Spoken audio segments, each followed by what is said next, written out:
Good morning, everyone. This is Kathy Mason from MasonWorks Marketing here on Conscious Business Zone with my friend Victoria Friedman. Hi, Victoria. Hello, Kathy. So good to be with you again. Gosh. Yes. It seems like it's been a long time, but it probably hasn't. When you're all on the same page, it seems like when you reconnect, there's no time lost, which is nice. So for everyone that's hasn't discovered Victoria Friedman before, I want to let you know a little bit about her, and then we'll have her talk about her journey. I met Victoria through Co-Creators Convergence and Unity Earth, the World Unity Week work. And I also am a huge fan of Kenneth G. Mills, and Victoria studied with him and is part of his foundation. So I know you're going to love her work and her worldview.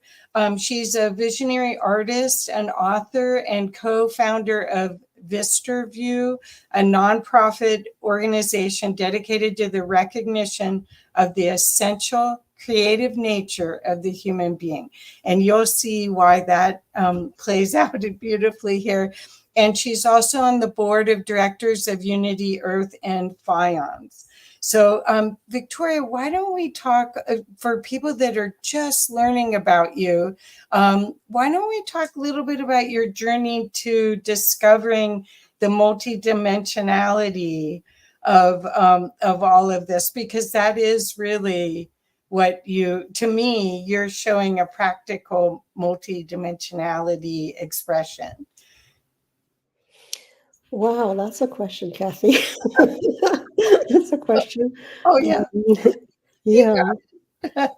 Discovering is a good word, discovery. I think that's a great word. I was just very, very lucky, like many people, many of you might be, to actually have like a crisis in my life, a bottoming out, a dark night of the soul that took me out of the ordinary and put me on the spiritual path.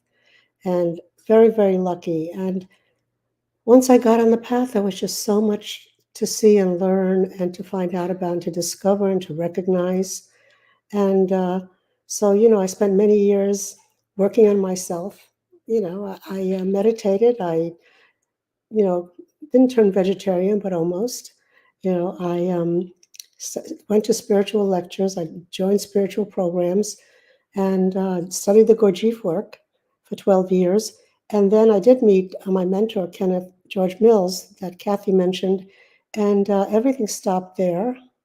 There was like a sudden gift, I would say, a gift given that we actually don't have to do anything to become who we are, that we don't have to do anything to become enlightened.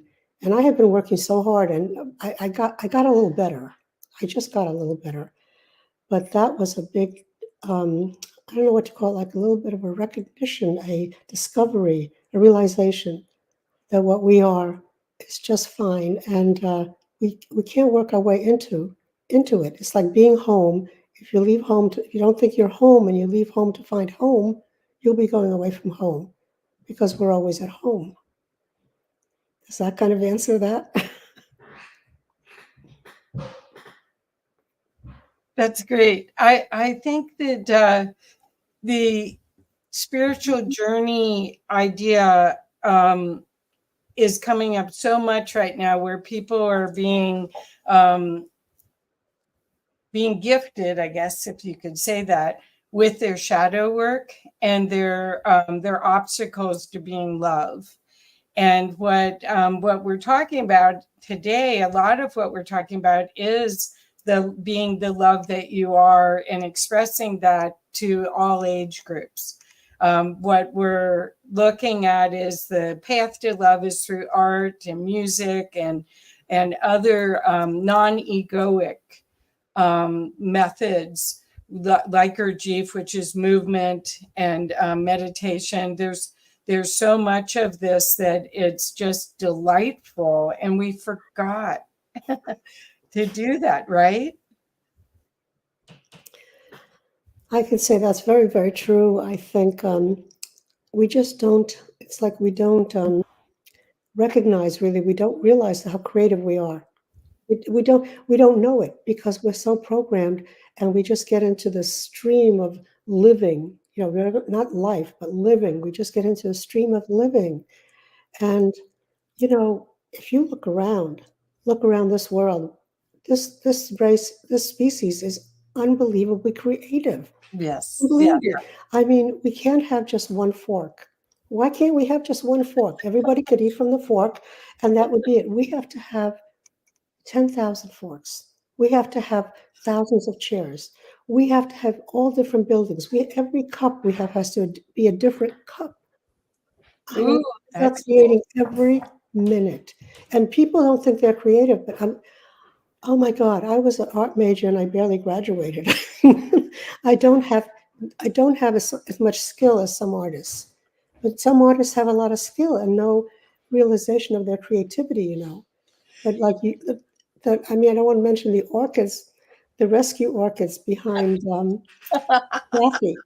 What could be more creative than that? Come on. Oh, I mean, well, only God does that. well, the thing is the joy of it. See, that's the thing, is to get back to a point where reading, poetry, the senses are stimulated out of fear, because right now everything that's been in our worldview for the past 5 years, I would say, has really been triggering fear. And that's kind of a DNA primal imprint, probably, for our whole species. And so what the way to do creative problem solving and creative living is not through fear, it's through this divine beauty, or this beauty and expression.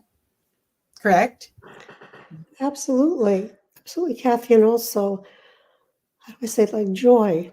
I've heard a lot of questions like, where's the joy? Here I am meditating, doing all the things. Where's the joy? And everything that we're doing comes from joy. Why do I say that? Because joy is not what we've been programmed to think joy is. It's not, if we just say to ourselves, maybe there's a joy that's deeper, a joy that's deeper than winning an election, or a joy when you get recognized, or a joy when you go and get ice cream, or a joy of a vacation. See, that's all outside. Those are great joys. They're great joys. But maybe we're looking for joy in the wrong places. Why can't we have to look for that joy as a different quality of joy? It's a joy of resting. It's a joy of contentment. It's a joy of okay as it is. It isn't conditional on what's going on, situations. If we wait for joy to come from situations, we're going to be waiting a long time. And not that it doesn't come once in a while, but the constant joy that is just the aliveness, that we're alive and we're breathing. There's air, there's space, there's, color. There's just us experiencing that. And, people who get sick sometimes begin to know that. I don't want to have to get sick. Or, people who are dying say that. But we can say that to a child.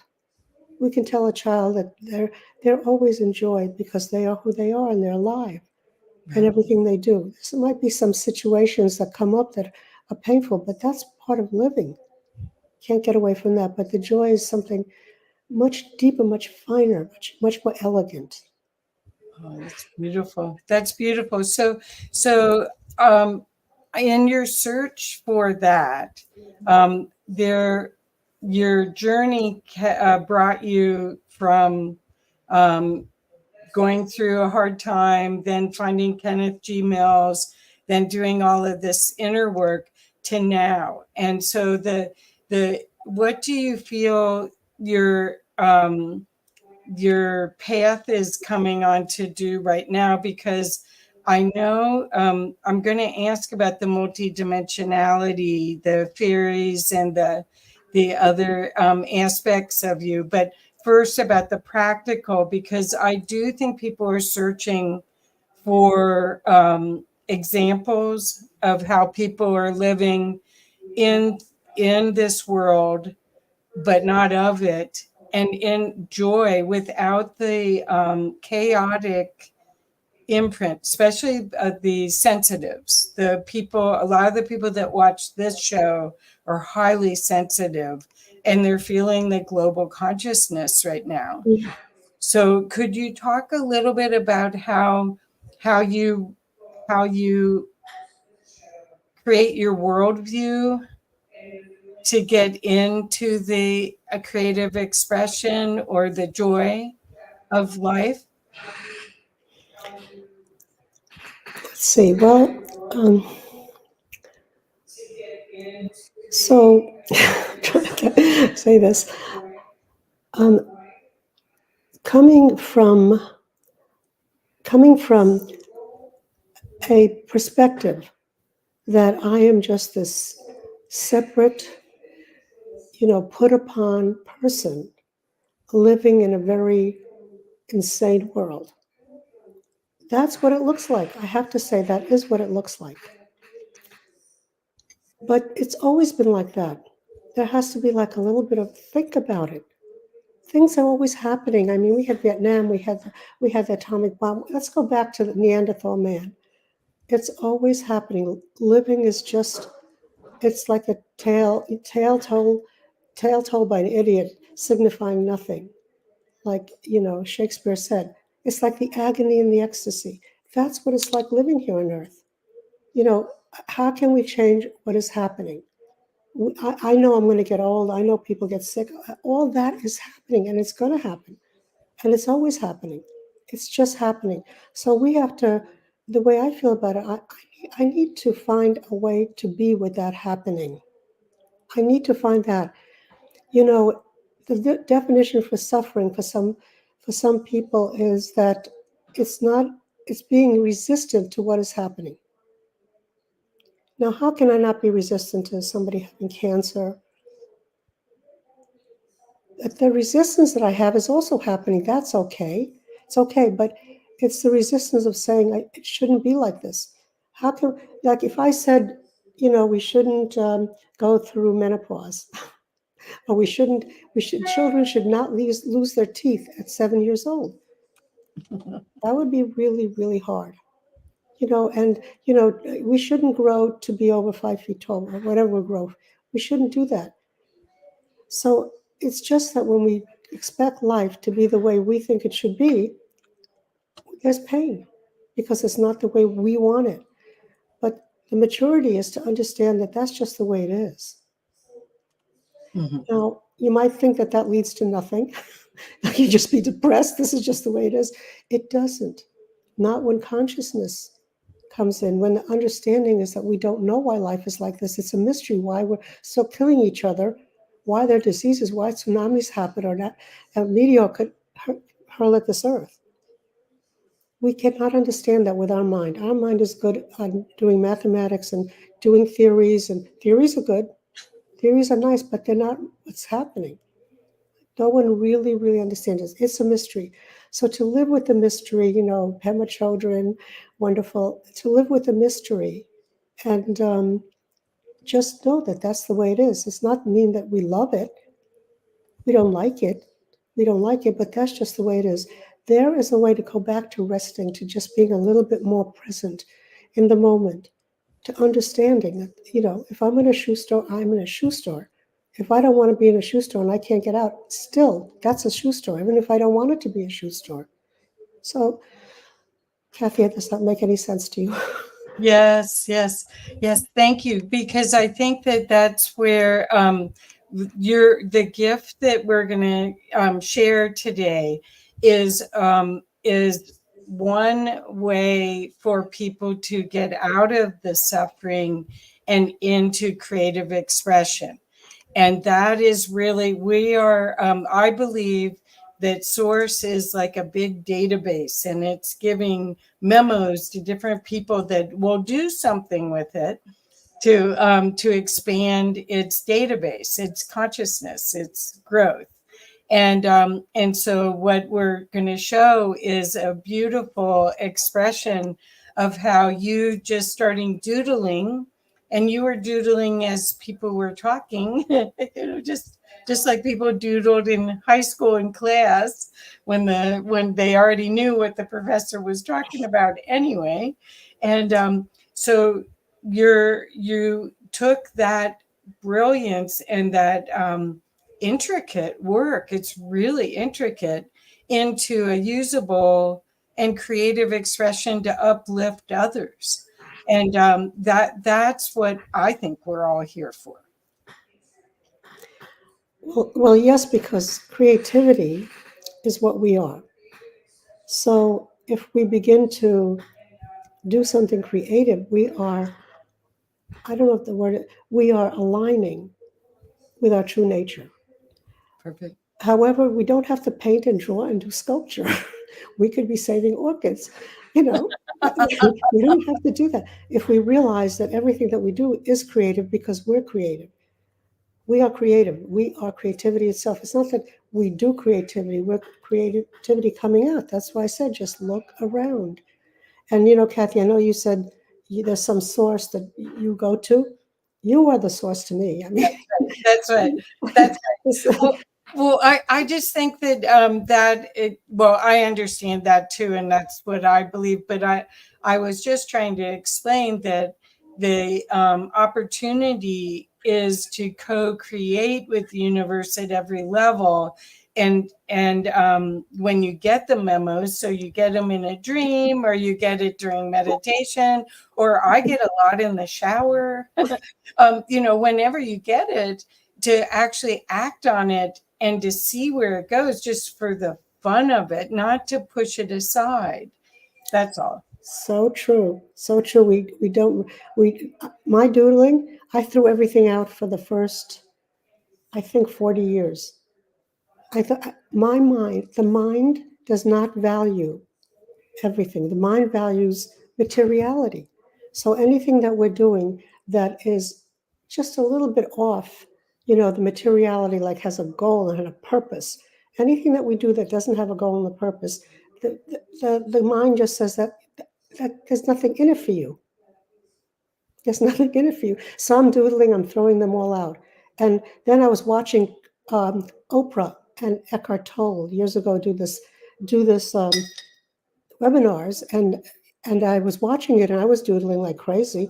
And because of the hypeness of being a little silent and coming out of that mind, then all of a sudden I looked down, I said, what is this? Sometimes it's really good to look down and say, what are we doing? What are we really doing? When we do the dishes can be the highest, most creative thing you can do. I really tell you that, doing the dishes, taking care of those dishes that somebody cooked on, somebody ate on, come on. It's much better than, we don't have to all do, a Michelangelo. Well, I think that's what we're saying is the competitive environment of going to school for any of the arts. I did photography and I studied art history, and some of my friends have done dance, and you did fine arts.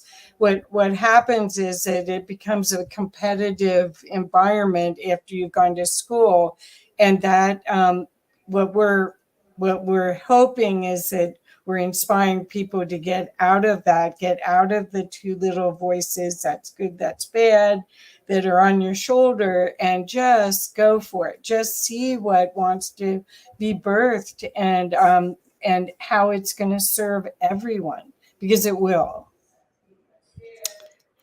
Yes. And for a while, I gave doodling workshops, and I stopped. Why? I stopped because you know why? I could not really, in that moment, in that amount of time, help people understand that they have to move beyond judgment of their work. That makes sense. Oh my God, I cannot believe it. If the mind, and that's it. It's the kind of thing for art, if you're a child and you do good, you do well in art and you draw well, everybody comes around you and says, oh, you're an artist. You should be an artist. You draw well. And you're like, this feels good. And that's why a lot of people who don't have that kind of skill and don't draw well. So like when I gave these workshops, I really wanted people to get the sense of just allowing something to just go. Give it a chance. You might have to practice a little. I mean, you Yeah. can't start drawing like Picasso, but you can. I know because I couldn't at all. Just let it go. Let's see where it goes. What do you love? And it was really hard, Kathy. It just very, very hard. They just look at it immediately and say, "Oh, this is not good. It's not as good as yours." Well, I think we do that as women anyway. I think there's something in our conditioning, in our program, that because we are community based species, whatever you want to call it, gender, that we make plans to work in community. We take when we make decisions, we try to ask everyone within the effect of the decision. We try to include them all. So we're always trying to serve in a way that doesn't necessarily uplift us. And that's another thing that we're seeing right now, that during this time period where so many people are waking up to their own power, to their own divinity, to their connection, where their imagination is their biggest asset. And that's what I'm so excited about the work. And we'll show some of the books in a second. But the work that you're doing allows us as parents reading your books to children to experience the excitement and the joyfulness that's it contained, but also inspires us to do our own version of it, right? Yeah, enter into the books with the books. The books that Light on Light published, two of them, and one book I did with Jude Caravan, inspired by her. She's wonderful, and the other one was with Rihanna Eisler, which really highlights what the importance of care is. Which I just learned so much from being with her, and just the simple thing of it. We make such a mess of it, and it's so simple. Just to everything care. Right? So, yeah, those books and the books, they just come to me, and that happened through a teacher I had in my first teacher, and he told me that I was a ceramic artist, that I should give classes to children, and I had no desire to work with children. My studio was pristine. It was white. Those kids, they make a mess. Anyway, I followed his directions, and guess what? As he said, he opened a door, and I walked through it, and I was the fairy queen in the Middle Kingdom. Oh, I'm a very conservative person. I was the fairy queen in the Middle Kingdom. And anyway, and he said to me, read them stories, And then, I said, oh, you mean like Beauty and the Beast? He goes, no. You'll get the stories. You'll just get the stories. And guess what? I did. that's great. Jennifer Snowden said, when I went to art school, the teacher said, it doesn't matter what's happening on the paper, you are learning to see. She's so great. Yeah. Well, and that's what we're talking about, learning to see the other aspects. Okay, so before we show the books, I want to also ask about, so you realized that when you were doing this art, when you took up the memo, you took the Post-it note memo you got from above or below or wherever we are, and you decided, okay, I'm going to do this, and I'm going to work with children and my own children. You realized that you had a connection to the fairies. Do you want to talk a little bit about that? Are you comfortable with that? Oh, of course. It was one of the most amazing things in my life. It really was. I was in a program with a teacher of the Gurdjieff work, and people had young children in that program. I was 35, 36 years old, and we all had young children, and I was doing clay, and he said, would I do a clay class for the children, which I had no desire to do. I've never had children in my studio. I never taught children. And he was kind of wizard. He was, and like, you didn't say no to him, like you knew to try something. And I had been in a very bad place inside myself. So he said, just set up 3 classes with these children. And I did. And I did the first class. There were 5 children, only 5. And they were ages like 3, 4, 5. They were really little. And I did the first class, was very neutral. The second class, the children, Kathy, were already in my studio without me being there, which was like, that doesn't happen. You can break a lot of things. So I walked in, I was ready to give them a lecture. And I walked in, and I've said it, but I can't get it completely. But when I walked into like another dimension. And these children were they were smaller than me. I was big, and I was definitely the authority. And the way I was an authority was just so good.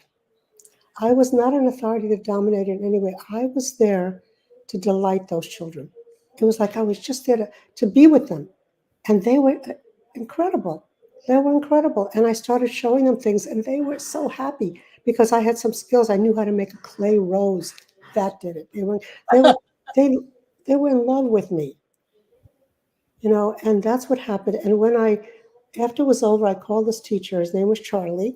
And I called Charlie and I said, Charlie, I don't know, the weirdest thing just happened. Tell him this. He says, oh, Vic, don't be so excited. I just opened the door and you were willing to walk through. Perfect. Perfect. Perfect. And that's what we're hoping everyone will do, right? This is a perfect time for everyone to walk through their own door and see the joy that's waiting for them. Right? Yeah.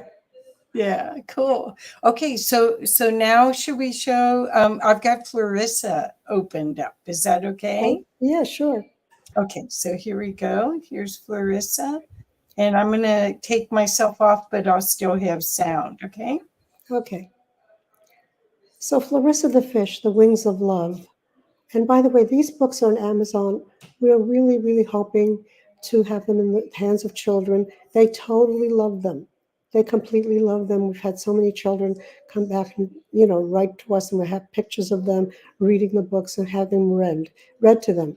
So Florissa, all these books are based on great teachings. Florissa is based on the 4 temperaments of Rudolf Steiner's work, and also on the non-duality of my mentor, Kenneth Mills.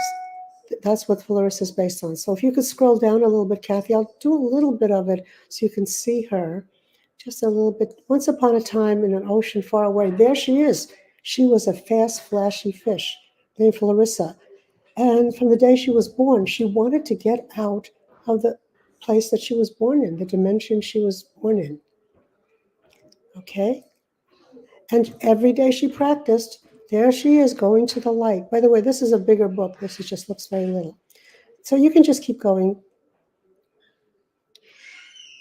You can keep on scrolling, Kathy, so we just go through it a little bit. So anyway, Florissa meets 4 different temperament type people that are in our lives and inside ourselves. So she meets, over here, she's meeting Sam Shark.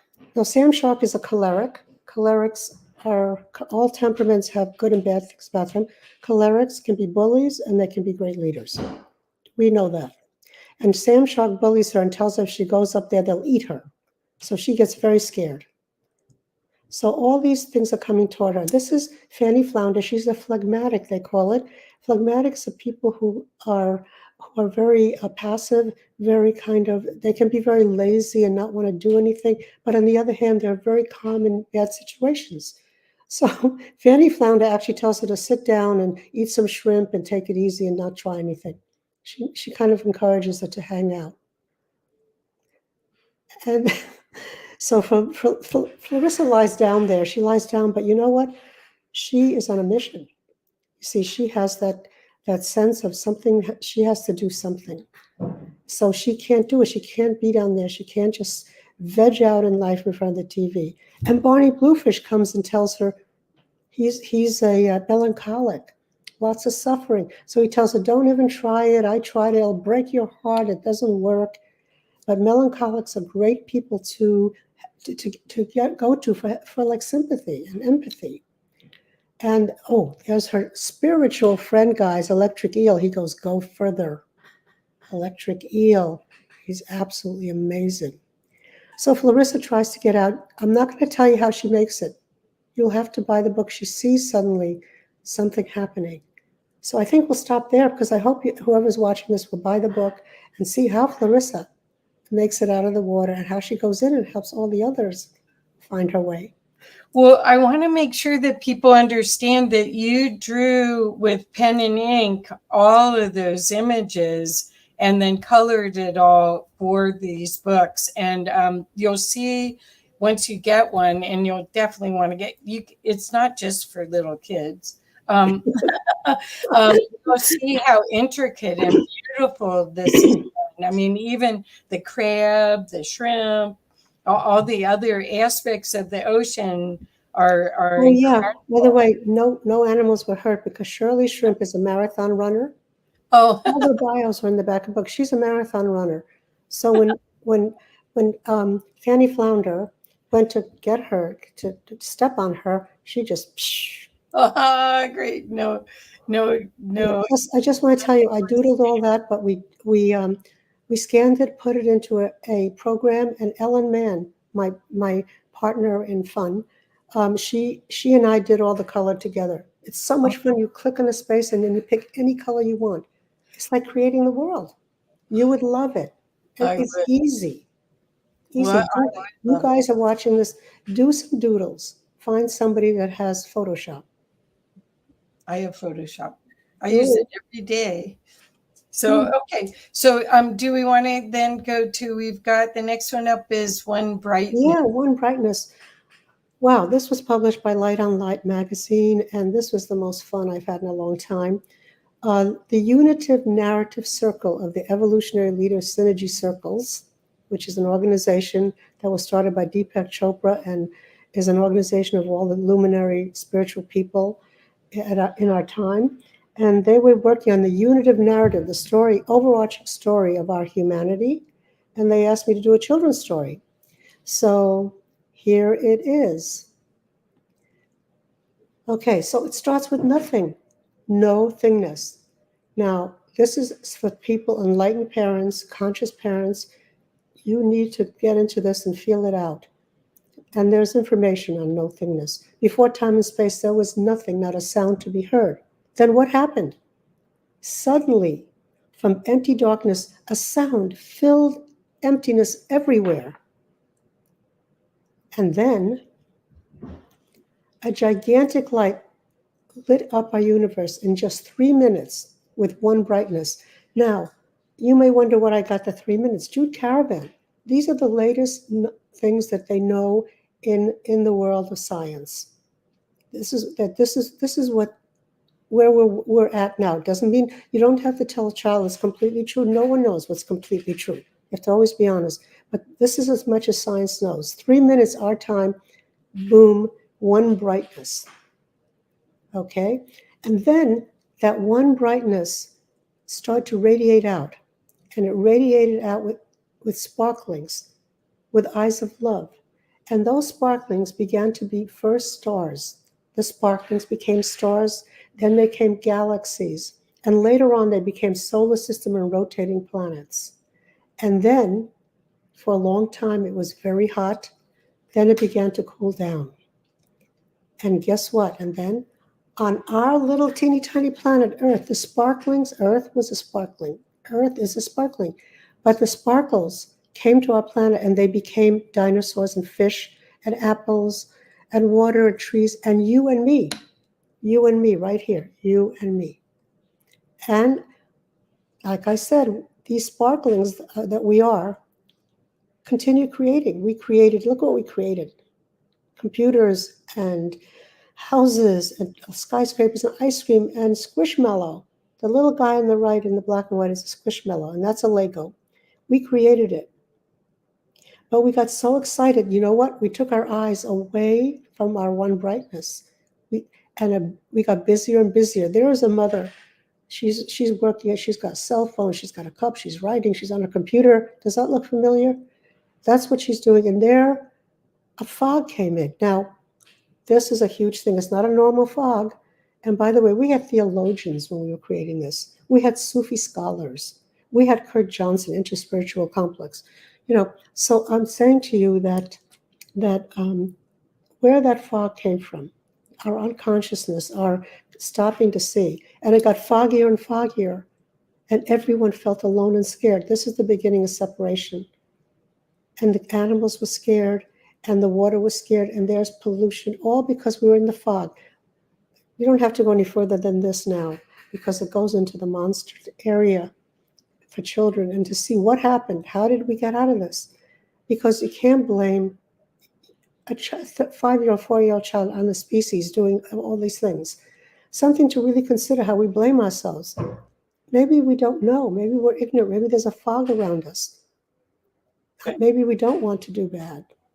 So you can see, and now if you buy the book, you'll find out what happens. What happens because they all loved happily ever after. We're leaving a little bit of suspense there. That's good. But you can see how beautiful this is, that this would be fun for adults as well as children to read it. And there's an energy transmission in it. That's what you were trying to say. I want to just state that when you have these beautiful images in front of you, there's something visceral for sensitives that people will receive. It's a gift. Thank you, Kathy. So do you want to show the next one? Whatever you say. Okay. Well, or we can talk for just a second. When you created these, what is your hope that these books will do to stimulate others? What is, because you're on a mission, obviously. Do you want to share a little bit about that before we show the next book? Yeah, well, actually, Light on Light Press, Kurt Johnson, Light on Light Press, published these books. And I'm so grateful, very, very grateful. It's so hard to get anything published, especially children's books. And the vision that I have for it and that we share is that there are so many spiritual leaders that we're all listening to. Pema Chodron, Neil Donald Walsh, Greg Braden. We're listening to these people, and they're inspiring us and kind of giving us energy and information for the journey. And the children never get to hear that.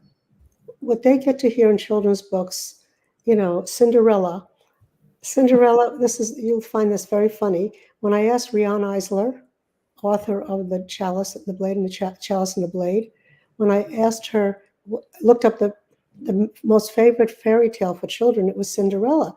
So I asked Rian Eisler, who's 91 now, absolutely unbelievable woman, unbelievable. I asked her, what do you think of Cinderella? It's the most popular book. And she basically said, and I'm paraphrasing it because she's a wonderful speaker, she basically said, that's a story about a girl who's a victim, who is tortured by other figures of women, her stepmother and her sisters, also women. Men aren't in it anyway. The father leaves and he's completely absent. And she is abused and has a victim position. And the only help that she gets is from a prince. Yep. That kind of summarized Cinderella in a very different way. Yeah. Well, I think that's what we're talking about is, again, the opportunity to be empowered and step up in a different way. That's what you're showing these other, like Florissa is definitely not going to give up. Florissa is going to keep going. So that's what we have to tell new stories. And but I think that what you also said about that we have as adults, we have a lot of opportunities to listen or watch videos and get positive input. And what we're talking about is that a lot of the media and a lot of the even the traditional books for children are grim fairy tales. They're scary. I mean, some of this stuff, it's really not our shining hours. And when you talking about Cinderella, that's the same thing. If we want people to be able to connect and remember, especially children can still remember where they came from and how how much fun it is to be human. And that's part of, I think, the delight about being a grandma is getting to re-experience that and remember it. And so that's what we're talking about here, right? Yes. Yes, it's just children, the way they draw and paint. You know, just sit down with children, just give them a pen. They're doodling. Yeah, They're doodling. They're not saying, is this good or bad? Not when they first start. right. It's so unbelievable how we get trained to look for just, what appears acceptable or, what appears special Mhm. in ordinary living, just in the material world. If we can do anything in the material world that is a little bit better than somebody else, that's a big plus, and we live with that forever. Well, I think that, again, what we're talking about is right now we're in these changing times where we're seeing that the old way of doing lots of things isn't necessarily equitable and kind and loving. And so what you're doing is you're showing through these stories and through your work is how to express in a loving, expansive way. And it's an example for lots of us to watch. We are getting reconnected. That's the progression we're on. It's age of Aquarius. We're getting out of the warring and into more love and peace. That's a fact. And what we're looking at is ways to emulate, not just by reading books. I do think that there's a frequency emanation from your work and from your voice that is going to help so many people tune in to what we're doing, to what you're doing. And so in a perfect world, would you want every grandparent to buy their kids this? Or as you're thinking in a big picture way, what are you hoping for these books? How to get them Well, out? as I said, I think it's for parents that are holistic in nature and inclusive and involved in consciousness studies to some degree. Do I wish every parent could? First of all, if a parent buys this book, we already are in a different place. Whoever would buy this book or these books, it's Yeah. just this is already something like that. And in my experience with Florissa, because I told that story many places, and also the other two books, is that mainstream parents really respond. They may not buy the books. I don't know if they do or not. It's so hard to sell children's books, although they want children to get off the computer, so they need books that are stimulating. But the children, when I tell these stories to children, I tell them these are true stories. These are true stories. They came to me from something called Spirit Club that I ran for many years because a teacher asked me to work with those children and other children. I had 70 children a week that came to my studio for about 10 years. And I was a ceramicist, so their parents thought they weren't going to become ceramicists. I think they were worried. But they weren't. They just wanted to hear the truth. And when children hear a truth, whenever it is, even a little bit of it, 10% goes a long way because it's so powerful. And most of them are up to the age of 7, 8, it's getting younger and younger, we're open to it. But now, we're programs with the media, they're getting, they're young. It's affecting how long they remain kind of innocent because Right. there's so much coming in. Right. Well, what I think is amazing is the encouragement to be creative. That's what's really, I believe, is really the only way we can creatively problem solve right now. And these kids that are going to get these books, I've got 3 grandkids.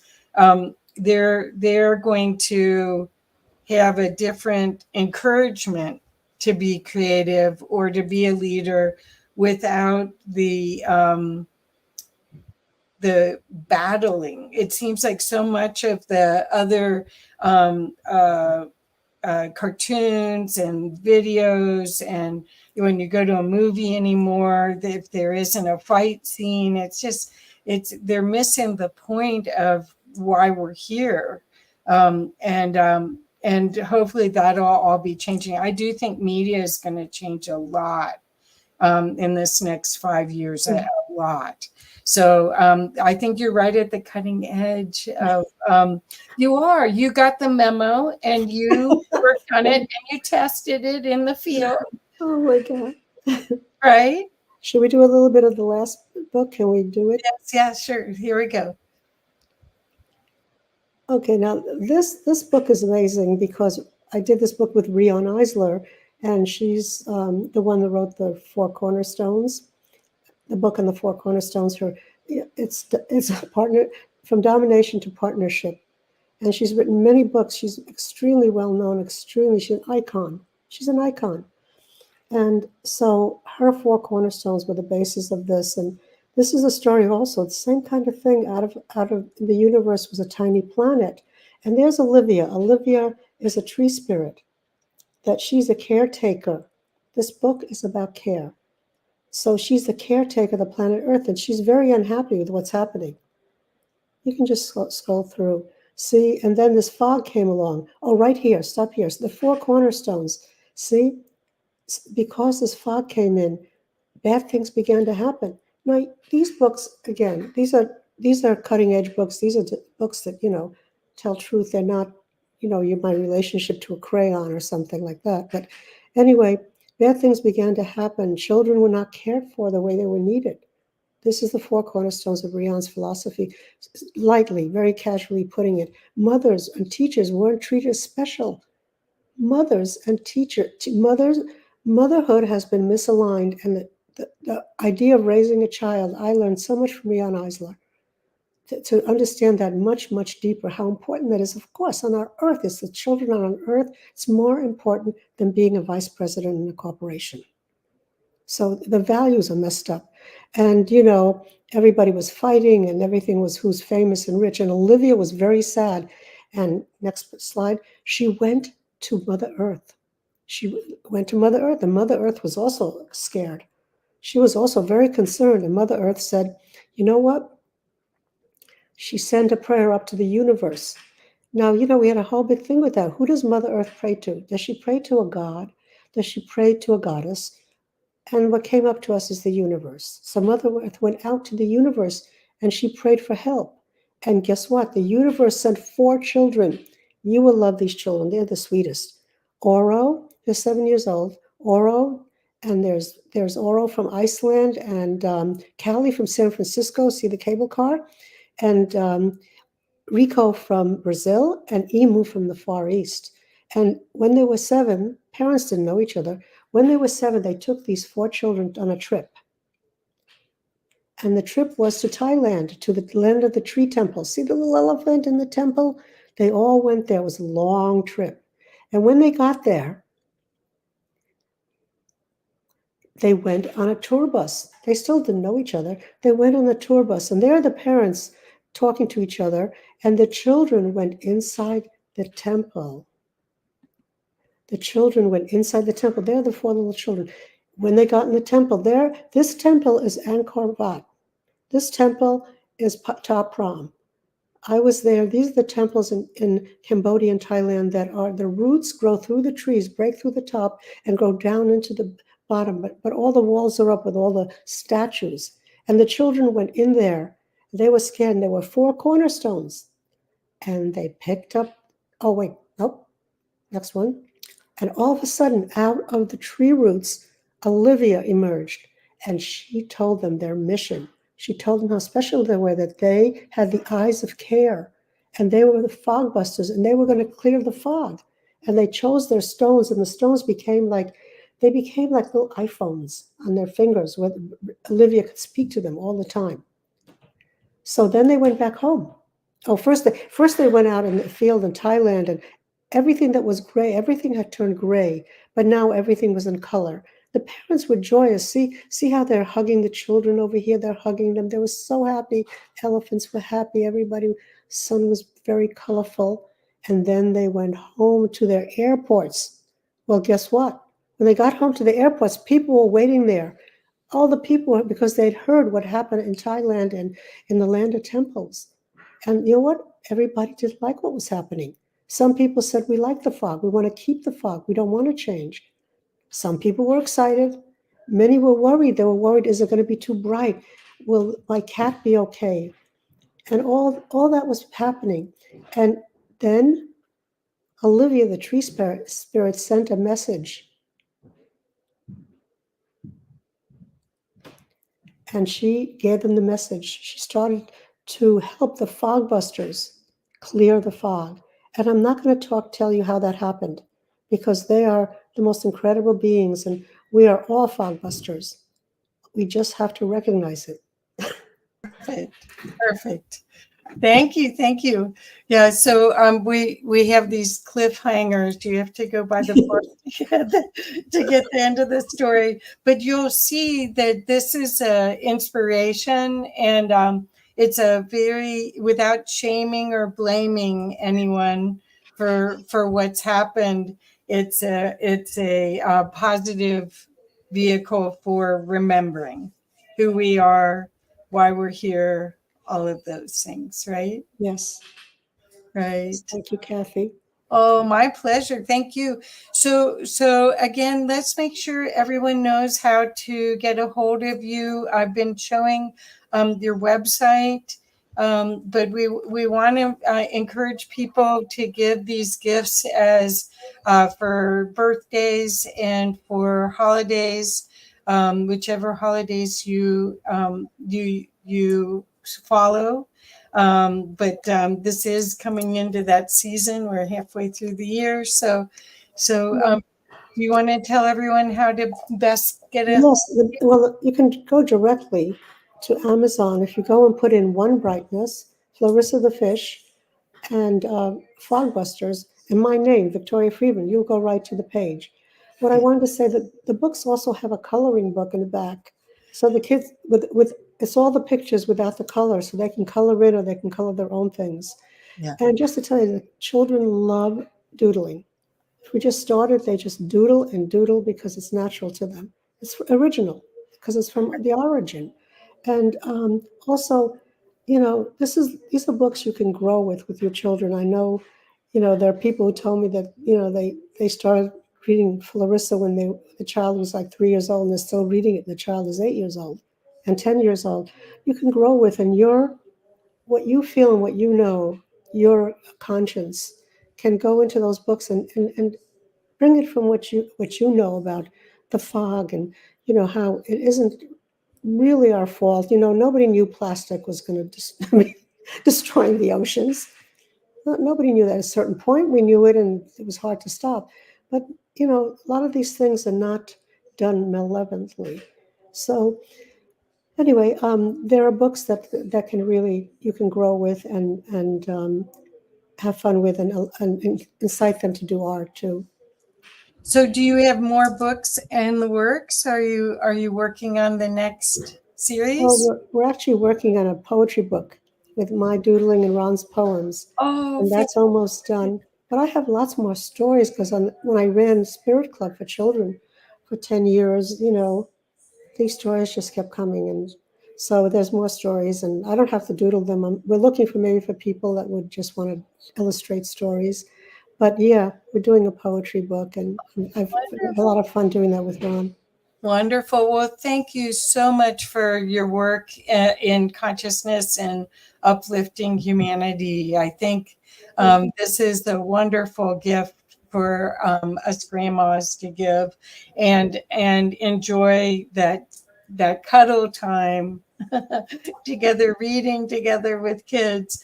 And I think we'll look forward to the next time we get to talk and learn from you, because I think between the VistarView work that you've done and this work, there's lots more things to share for at least my audience, to learn a different way of being and the joy of that.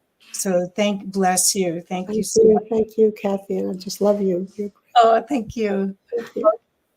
Okay, well, bye for now. Please, you guys go to VistarView.org and see everything. And also make sure that you earmark these books on Amazon so it's easy to find when you need them. Thank you. Thank you. Bye-bye.